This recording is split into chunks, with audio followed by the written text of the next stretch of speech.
नमस्ते मित्रों, मैं हूँ श्वेता और स्वागत है आपका आज की हमारी कक्षा में।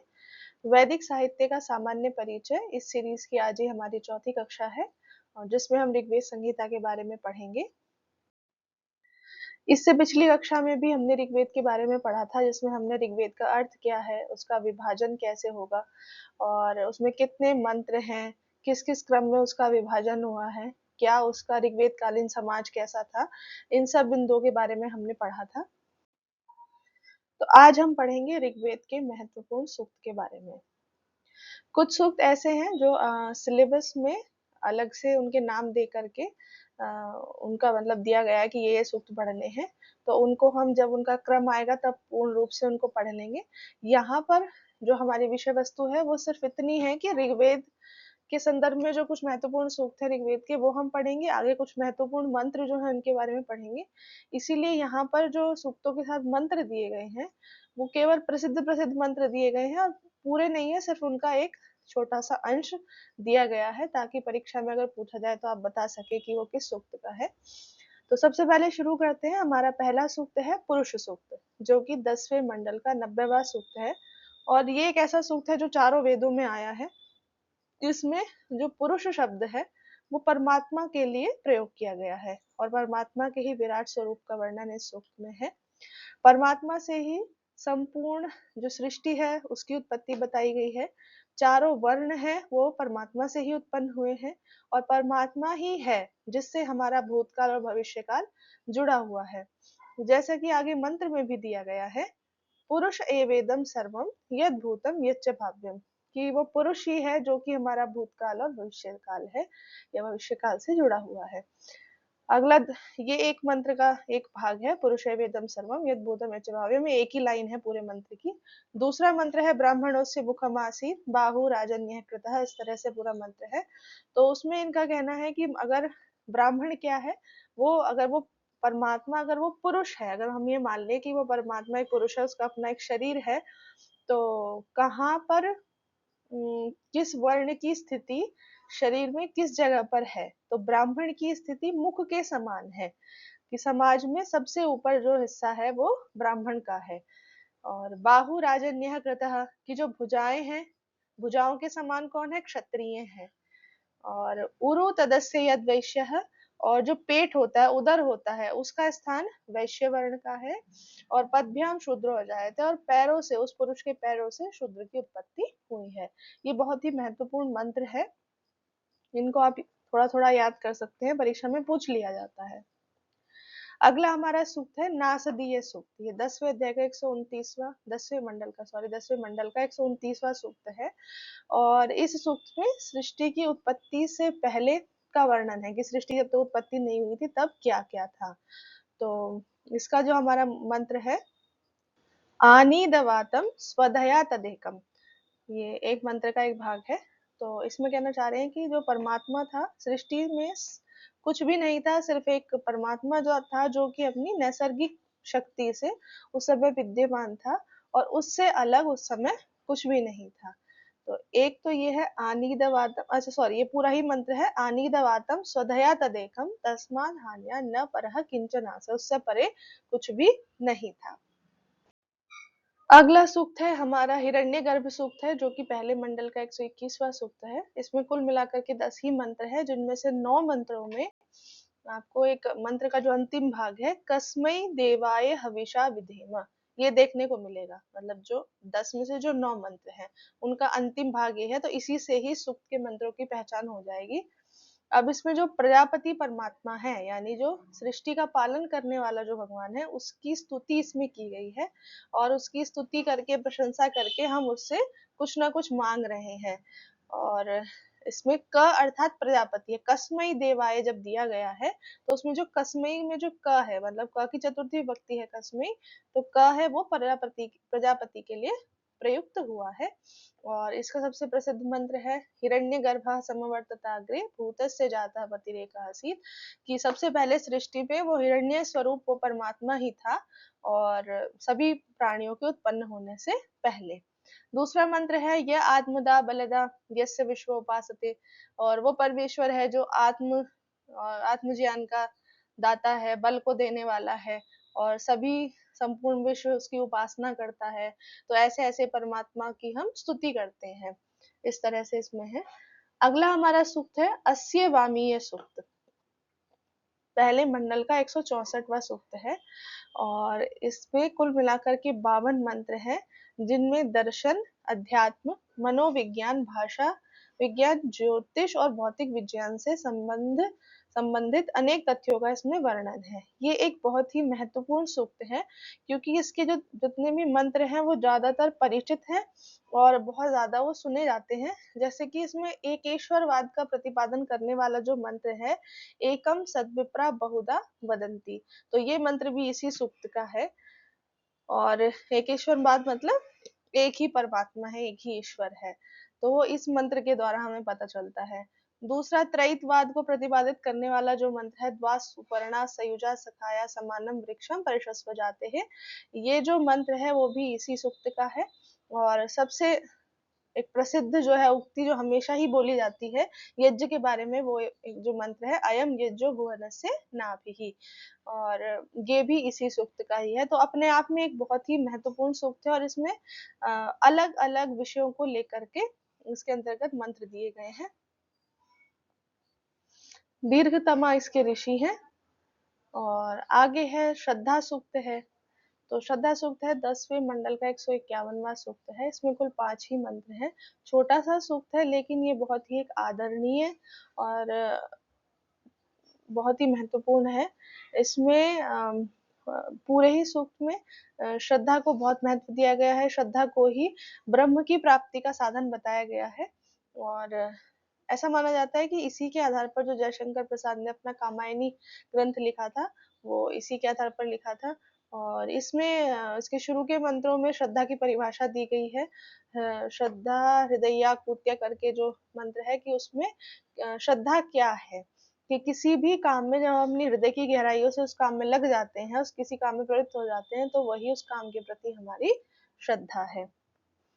श्रद्धा ही है जो हमें महान लक्ष्यों की ओर प्रवृत्त करती है। ब्रह्म की प्राप्ति भी श्रद्धा से ही होती है। इस तरह के विचार इस सूक्त में दिए गए हैं। आगे देखते हैं। अगला हमारा सूक्त है वाक सूक्त, जो कि 10वें मंडल का 125वां सूक्त है। और इस सूक्त के बारे में हम पहले भी बात कर चुके हैं, जब हमने पिछली वीडियो में देखा था कि ऋचाएं कितनी प्रकार की हैं। परोक्षकृत, प्रत्यक्षकृत और आध्यात्मिक। आध्यात्मिक ऋचा वो होती है जिसमें ऋचाओं के अंदर जो देवता है वो अपने लिए स्वयं बात करता है, अहम शब्द का, उत्तम पुरुष में बात करता है, अहम शब्द का प्रयोग करके बात करता है। तो उसका सबसे अच्छा उदाहरण ये वाक सूक्त ही है।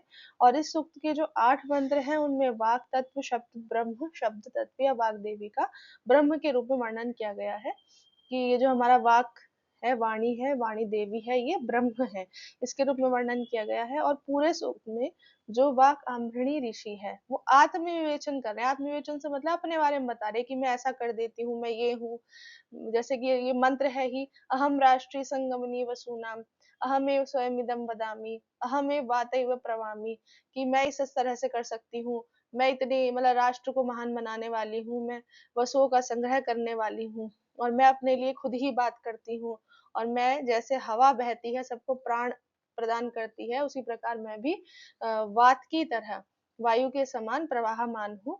और ये बड़ा ही एक ओजस्वी और बड़ा ही महत्वपूर्ण सूक्त है, ये भी वाक सूक्त। हमें इन सूक्तों के बारे में बस इतना ही ध्यान रखना है कि सूक्त जो है वो मतलब सूक्त है, उसकी संख्या पूछ ली जाती है और उसका मंत्र का कोई भाग दे दिया जाता है जो ज्यादा ही प्रसिद्ध है, कि ये कौन से सूक्त का मंत्र है, इस तरह से पूछ लिया जाता है। वो जब प्रश्न हम लोग करते हैं तो उसमें हमें उसका आइडिया हो जाता है। आगे अगला सूक्त जो है संज्ञान सूक्त है, जो कि 10वें मंडल का 191वां सूक्त है। और इस सूक्त के 4 मंत्रों में सामाजिक सौहार्द, सामंजस्य, सहअस्तित्व, एक मत्य और संगठन का उपदेश दिया गया है। और ये तो बहुत प्रसिद्ध ही, आप हमेशा सुनते ही आते होंगे, संगच्छध्वम संवदध्वम। दूसरा मंत्र है इसका समानो मंत्र है समिति, तीसरा है समानी वापुति। तो इस तरह के जो मंत्र हैं वो, कि हमको कैसे समाज में मिलजुल करके रहना चाहिए, वो इस सूक्त में बताया गया है। आगे है दान स्तुति सूक्त है हमारा, जो कि 10वें मंडल का 107 और 117, मतलब दो सूक्त है 10वें मंडल में जिनको दान स्तुति सूक्त कह सकते हैं। और इसमें पूरे सूक्त में ही दान की महिमा का वर्णन है। और जो इसके प्रसिद्ध मंत्र है, न भोजा ममरुर न न्यर्थमीहु, कि जो दान करने वाला है वो कभी भी मरता नहीं है, अमर हो जाता है, और ना ही कभी उसे अर्थ की कमी होती है। और उच्चा दिवी दक्षिणावंतोस्तु, वो ऊंचे स्वर्ग में जाकर के स्थित हो जाता है जो दानी और त्यागी पुरुष है। न स सखा यो न ददाति सख्य। और एक इसका प्रसिद्ध मंत्र है मोघमन्नम विंदते, है ना, कि केवल आगो भवती केवल आदि, की जो अकेला खाता है वो पाप खाता है, कि मिल बांट करके ही हमें खाना चाहिए। इस तरह से ये है दान स्तुति सूक्त है।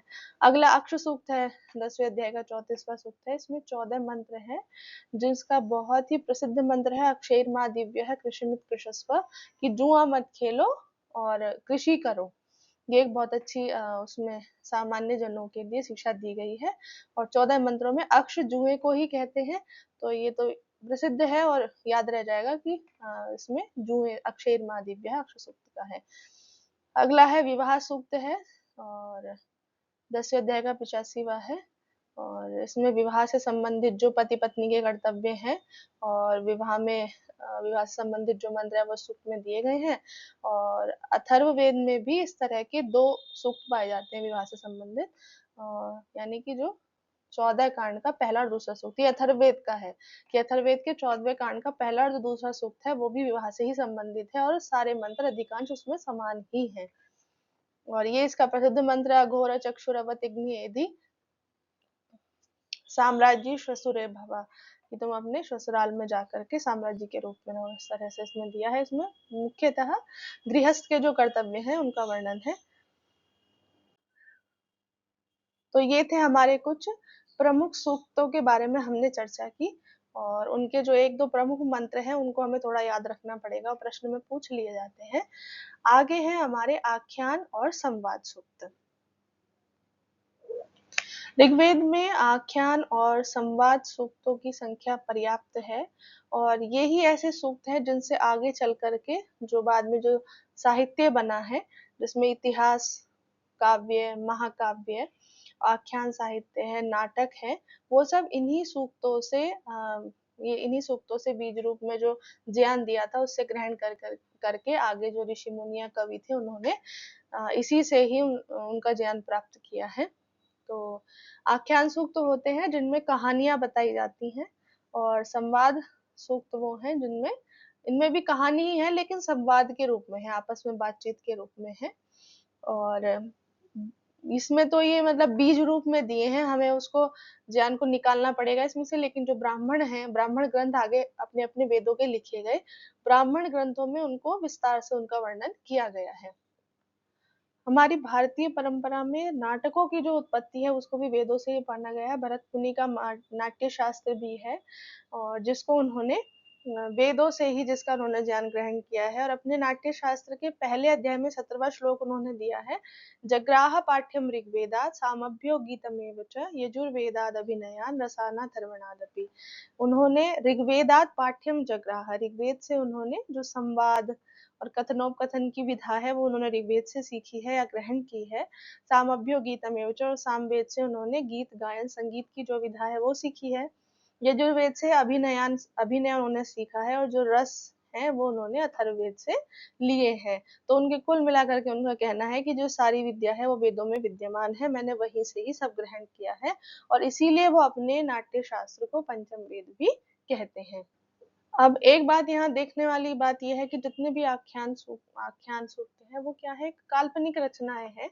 वो किसी कोई संदेश जो ऋषि या ईश्वर हमें देना चाह रहा है, वो गूढ़ संदेश है, उसको अगर वो सीधे सीधे बताएगा तो नहीं समझ आएगा, तो कहानियों के रूप में वो उनको बताना चाहते हैं, इसलिए ही इनको दिया जाता है। आगे महाभारत में एक पंक्ति कही गई है, इतिहास पुराणाभ्याम वेदम समुपृंघयेत, की इतिहास और पुराण के माध्यम से वेद का ही विस्तार किया गया है। वेद की जो बातें हैं उन्हीं को आगे इतिहास ग्रंथों, पुराण ग्रंथों में दिया गया है, ऐसा महाभारत में कहा है। और भारत व्यपदेशेन, आगे भागवत पुराण में भी एक बात कही गई है कि भारत व्यपदेशेन ह्याम्नायार्थश्च दर्शितः, कि महाभारत के व्यपदेश से, महाभारत के बहाने से आमनाय का अर्थ ही दिखाया गया है, वेदों का अर्थ ही समझाने का प्रयास किया गया है। तो कुल मिलाकर के बात ये है कि जैसे आज भी अगर हम बच्चों को कुछ बात सिखाना चाहते हैं तो हम उनको कहानी के रूप में वो शिक्षा को देना चाहते हैं, तो वही ये प्राचीन परंपरा है। और किसी गूढ़ विषय को समझाने के लिए उसको सुरुचिपूर्ण बनाया जाता है, उसको कथा या संवाद के रूप में प्रदर्शित किया जाता है, तभी उसको लोग समझ पाते हैं। आगे हम देख लेते हैं कि मुख्य आख्यान सूक्त कौन कौन से हैं। त्रिविक्रम सूत्र है, इनका हमें क्या करना है कि इन्हें हम अभी सिर्फ इतना याद रखना है कि इनकी संख्या क्या है। संख्या से मतलब है कि जैसे त्रिविक्रम सूक्त है तो ये ऋग्वेद के पहले मंडल का 154वां सूक्त है, ये हमें याद रखना है, ये प्रश्न में पूछ लिया जाता है। सोम सूर्या विवाह सूक्त है जो कि 10वें मंडल का 85वां सूक्त है। श्यावाश्व सूक्त है, अक्ष सूक्त है, मंडूक सूक्त है, इंद्र वृत्त युद्ध सूक्त है। ठीक है। संवाद सूक्त कौन कौन से हैं? पुरुरवा उर्वशी संवाद सूक्त है, यम यमी संवाद है, सर्मापणी संवाद है, विश्वामित्र नदी संवाद है। और भी संवाद सूक्त है, लेकिन मुख्य ये हैं जिनके इनके बारे में आप आगे पढ़ेंगे भी विस्तार से, हमें इनको पढ़ना रहेगा, इनको ये सिलेबस में लगे हैं। संवाद सूक्त जो है वो तो चारों ही लगे हैं, वो हमें उनके प्रत्येक मंत्र का अर्थ हमें वहां देखना होगा। अभी सिर्फ हमें इतना याद रखना है। और भी सूक्त है लेकिन मुख्य वाले यहाँ पर दिए गए हैं। अब अगला विषय हमारा जो है वो है वैदिक खिल सूक्त। वैदिक खिल सूक्त क्या होते हैं? तो सबसे पहले हम खिल से मतलब है परिशिष्ट या फिर प्रक्षिप्त। तो जो मेन मुख्य जो हमारी संहिता है उसमें अगर विषय से हट करके कुछ हमें मंत्र देखने को मिले तो ऋषियों ने उन्हें, या बाद में जो विद्वान थे उन्होंने उनको खिल सूक्तों के रूप में बताया। तो उसमें दोनों चीजें हो जाती हैं, या तो परिशिष्ट है, बच गया है उसको अलग से दे दिया, या फिर प्रक्षिप्त है, किसी और ने उनको उसमें जोड़ दिया है। तो सबसे पहले प्रोफेसर जी ब्यूलर ने खिल सूक्तों का संकलन किया था। ऋग्वेद की एक प्राचीन कश्मीरी पांडुलिपि थी उसमें से, और ऋग्वेद में जब 10 मंडल दे दिए गए हैं उसके बाद में इनको 5 अध्यायों में क्रम से व्यवस्थित किया गया है। कुल 86 सूक्त हैं जिनमें 929 मंत्र हैं। ठीक है, 5 अध्याय में विभक्त है, 86 सूक्त हैं और 929 उनमें कुल मंत्र हैं। प्रमुख खिल सूक्त है सौपर्ण, श्री सूक्त, बालखिल्य, पावमानी, ब्रह्म रात्रि सूक्त, कृत्या सूक्त, महानामनी सूक्त, संज्ञान सूक्त, निविल सूक्त, प्रैश कुंताप आदि ये प्रमुख खिल सूक्त हैं। हमें सिर्फ इतना याद रखना है कि ये 10वें मंडल के बाद दिए गए हैं, 5 अध्याय में विभक्त है और 86 सूक्त है और 929 इनमें मंत्र हैं। सबसे पहले प्रोफेसर जी ब्यूलर ने इनको कश्मीरी पांडुलिपि से संकलित किया था। और इनमें ऐसे पूछ सकते हैं कि सौपर्ण सूक्त क्या है, श्री सूक्त क्या है, तो इसको हमें बताना होगा कि एक खिल सूक्त है।